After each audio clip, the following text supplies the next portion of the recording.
ನಮಸ್ಕಾರ ವೀಕ್ಷಕರೇ, ವಿಘ್ನ ನಿವಾಹಕನಾದ ಗಣೇಶನಿಗೆ 21 ನಮಸ್ಕಾರಗಳನ್ನು ಅರ್ಪಿಸ್ತಾ ಈ ಸಂಚಿಕೆಯಲ್ಲಿ ಆಗಸ್ಟ್ ತಿಂಗಳ ಮಾಸ ಭವಿಷ್ಯ ಹೇಗಿದೆ ಅಂತ ನೋಡೋಣ. ಸೊ ಇದು ಒಂದು ಪ್ರಿಡಿಕ್ಷನ್ ಅಷ್ಟೇ, ಜನರಲ್ ಆಗಿ ತಗೋಬೋದು.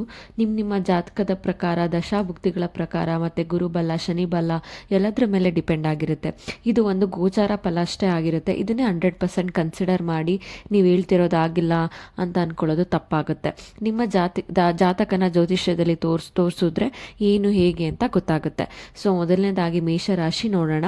ಇದು ಗೋಚಾರ ಫಲ ಅಷ್ಟೇ, ಇದನ್ನೇ ಎಲ್ಲದನ್ನು 100% ಪ್ರೊಡಕ್ಷನ್ ಅಂತ ಯಾರೂ ತಗೋಬೇಡಿ.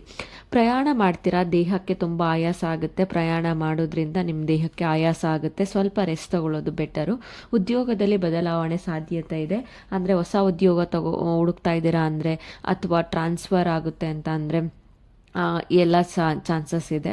ಮತ್ತು ನಿಮ್ಮ ಮಾತಿನಿಂದ ನಿಮಗೆ ಸಮಸ್ಯೆ, ಕುಟುಂಬದಲ್ಲಿ ಕಿರಿಕಿರಿ, ತುಂಬ ಮಾತಾಡೋಕ್ಕೋಗಿ ಏನೋ ಒಂದು ಮಾತಾಡಿ ಸಮಸ್ಯೆಗೆ ಸಿಗಾಕೋತೀರಾ. ಅದರಿಂದ ಕುಟುಂಬದಲ್ಲಿ ಸ್ವಲ್ಪ ಕಿರಿಕಿರಿ ಆಗುತ್ತೆ, ಮುನಿಸ್ಕೊಡ್ತಾರೆ.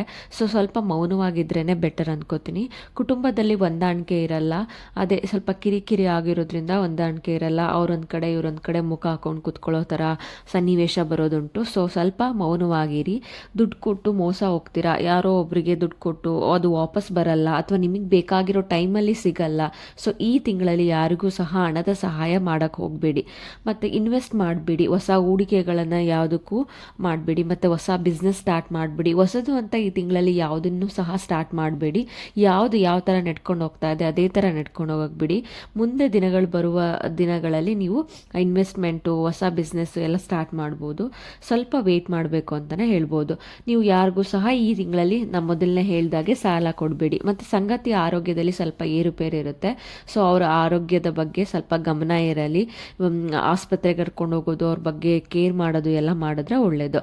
ಮತ್ತು ವಿದ್ಯಾರ್ಥಿಗಳಿಗೆ ಈ ತಿಂಗಳು ಪರವಾಗಿಲ್ಲ. ಸ್ವಲ್ಪ ಅವರಿಗೆ ಓದೋ ಕಡೆ ಸ್ವಲ್ಪ ಇಂಟ್ರೆಸ್ಟ್ ಇರುತ್ತೆ, ಅಂದರೆ ತಕ್ಕ ಮಟ್ಟಿಗೆ ಇರುತ್ತೆ. ಏನು ರ್ಯಾಂಕು, ಡಿಸ್ಟಿಂಕ್ಷನ್ ಆ ಥರ ಬರುವಂಥದ್ದು ಏನಿರಲ್ಲ. ಮಗನ ಕಟ್ಟಿ ಎಷ್ಟೇ ಓದಿದ್ರೂ ಸಹ ಸ್ವಲ್ಪ ಮರೆಯುವಂಥದ್ದು ಅಥವಾ ಏನಾದ್ರು ಜಾಸ್ತಿ ಸೋಂಬೇರಿತನ ಬರುವಂಥದ್ದು ಇರುತ್ತೆ.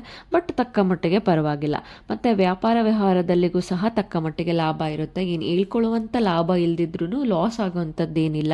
ಎಲ್ಲದನ್ನು ಕಳ್ಕೊಂಡು ಝೀರೋ ಬರುವಂಥದ್ದು ಏನಿಲ್ಲ. ತಕ್ಕ ಮಟ್ಟಿಗೆ ಸಮವಾಗಿ ಲಾಭ ನಷ್ಟ ಸಮವಾಗಿರುವಂಥದ್ದಿರುತ್ತೆ ವ್ಯಾಪಾರದಲ್ಲಿ. ನೀವೇನು ಮಾಡಬೇಕು ಪರಿಹಾರ ಅಂತಂದರೆ, ಕಪ್ಪು ಎಳ್ಳನ್ನ ಯಾವ್ದಾದ್ರು ದೇವಸ್ಥಾನಕ್ಕೆ ಶನಿವಾರ ದಿನ ಕೊಟ್ಟಿದ್ರೆ ಒಳ್ಳೆಯದಾಗುತ್ತೆ. ನೆಕ್ಸ್ಟು ವೃಷಭ ರಾಶಿಯವರಿಗೆ ಮನಸ್ಸಿಗೆ ನೆಮ್ಮದಿ ಇರಲ್ಲ. ಏನೋ ಆತಂಕ, ಚಿಂತೆ ಕಾಡ್ತಾ ಇರುತ್ತೆ. ಭವಿಷ್ಯದ ಬಗ್ಗೆ ಕಾಡ್ತಾ ಇರುತ್ತೆ. ಭವಿಷ್ಯ ಹೇಗಿರುತ್ತಪ್ಪ, ಮುಂದೆ ಹೇಗಿರ್ತೀನಿ ನಾನು, ಹೇಗೆ ಹಣ ಗಳಿಸೋದು, ಅದನ್ನೆಲ್ಲ ಹೇಗೆ ಸೇವ್ ಮಾಡೋದು ಅನ್ನೋದೇ ತುಂಬ ಇರುತ್ತೆ ಅವರಿಗೆ. ಸೊ ಸ್ವಲ್ಪ ಅದನ್ನು ಜಾಸ್ತಿ ಚಿಂತೆ ಮಾಡೋದಕ್ಕಿಂತ ಅದನ್ನು ಆ್ಯಕ್ಷನ್ ಓರಿಯೆಂಟೆಡ್ ಆಗಿ ಮಾಡಿದ್ರೆ ಒಳ್ಳೆಯದು. ಅಂದರೆ ನಿಮ್ಮ ಕೆಲಸನೇ ದೇವರು ಅಂದ್ಕೊಂಡು ಭಾವಿಸಿ ಕೆಲಸನ ಆರಂಭಿಸಿ ಸೋಮಾರಿತನ ಬಿಟ್ಟರೆ ಒಳ್ಳೆಯದು ಅಂತ ಅನಿಸುತ್ತೆ.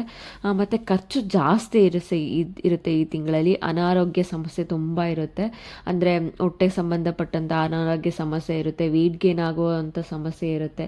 ಸ್ವಲ್ಪ ವ್ಯಾಯಾಮ, ವಾಕಿಂಗು ಆ ಥರದ್ದೆಲ್ಲ ಮಾಡಿದ್ರೆ ಒಳ್ಳೆಯದು. ಮತ್ತು ಮೆಡಿಟೇಷನ್ ಮಾಡಿದ್ರೂ ಒಳ್ಳೆಯದು. ಮನಸ್ಸಿಗೆ ನೆಮ್ಮದಿ ಇರಲ್ಲ ಅಲ್ವಾ, ಸ್ವಲ್ಪ ಮನಸ್ಸಿಗೆ ನೆಮ್ಮದಿ, ಕಾಮ್ನೆಸ್ ಎಲ್ಲ ಬರುತ್ತೆ. ಮತ್ತು ಮನೆ, ವಾಹನ, ಸೈಟು ತಗೋಬೇಕು ಅಂದರೆ ಯಾವುದನ್ನು ತಗೊಳ್ಳುವಂಥ ಸೂಕ್ತವಾದ ಸಮಯ ಅಲ್ಲ. ಇದನ್ನೆಲ್ಲ ನೀವು ಮುಂದೂಡಿದ್ರೆ ಒಳ್ಳೆಯದು. ತಾಯಿಯ ಆರೋಗ್ಯದಲ್ಲಿ ಸ್ವಲ್ಪ ಏರುಪೇರಿರುತ್ತೆ, ಅವ್ರ ಬಗ್ಗೆ ಸ್ವಲ್ಪ ಕಾಳಜಿ ವಹಿಸಿ.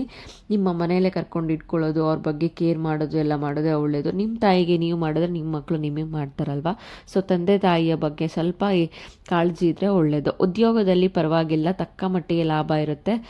ಮತ್ತು ಕೆಲಸದಲ್ಲಿ ಸ್ವಲ್ಪ ಕಿರಿಕಿರಿ, ಅಂದರೆ ನೀವು ಕೆಲಸ ಮಾಡೋ ಜಾಗದಲ್ಲಿ ಬಾಸಿಂದಾಗಲಿ ಸಹ, ಅಥವಾ ನಿಮ್ಮ ಫ್ರೆಂಡ್ಸು ಅಥವಾ ಸಹ ಉದ್ಯೋಗಗಳಿಂದ ಸ್ವಲ್ಪ ಕಿರಿಕಿರಿ ಆ ಥರದ್ದೆಲ್ಲ ಅನುಭವಿಸ್ತೀರಾ. ಆತ್ಮವಿಶ್ವಾಸ ಕಮ್ಮಿ ಇರುತ್ತೆ, ಕಾನ್ಫಿಡೆನ್ಸ್ ಇರಲ್ಲ ಈ ತಿಂಗಳು. ಬಟ್ ಏನೇ ಆದ್ರೂ ಒಂದು ವಿಲ್ ಪವರನ್ನು ನಾವು ಕಾಪಾಡ್ಕೋಬೇಕಾಗತ್ತೆ. ಅದು ನಮ್ಮೊಳಗಿಂದನೇ ಬರೋದ್ರಿಂದ ಏನೇ ಆದ್ರೂ ಸ್ವಲ್ಪ ನಾವು ಆತ್ಮವಿಶ್ವಾಸನ ಕುಗ್ಗಿಸ್ಕೊಳ್ದೇ ಆರಾಮಾಗಿ ಕೆಲಸ ಮಾಡ್ಕೋತಾ ಇದ್ದರೆ ಏನೂ ಆಗಲ್ಲ. ವಿದ್ಯಾರ್ಥಿಗಳಿಗೆ ಪರವಾಗಿಲ್ಲ, ಸೋಮಾರಿತನ ಬಿಡಬೇಕಷ್ಟೇ. ಅವರು ಸ್ವಲ್ಪ ಚೆನ್ನಾಗಿ ಓದೋದು, ಬೇಗ ಎದ್ದು ಬೆಳಗ್ಗೆ ಅವ್ರ ಕೆಲಸಗಳನ್ನು ಮಾಡಿಕೊಂಡು ಓದೋಕ್ಕೆ ಕೂತ್ಕೊಳ್ಳೋದು, ಅದನ್ನೆಲ್ಲ ಮಾಡಿದ್ರೆ ಒಳ್ಳೆಯದಾಗುತ್ತೆ. ಮತ್ತು ನೀವು ದಿನ ಆದಿತ್ಯ ಹೃದಯ ಮಂತ್ರನ ಪಠಿಸ್ಬೇಕು ಬೆಳಗ್ಗೆ ಮತ್ತು ಸಂಜೆ.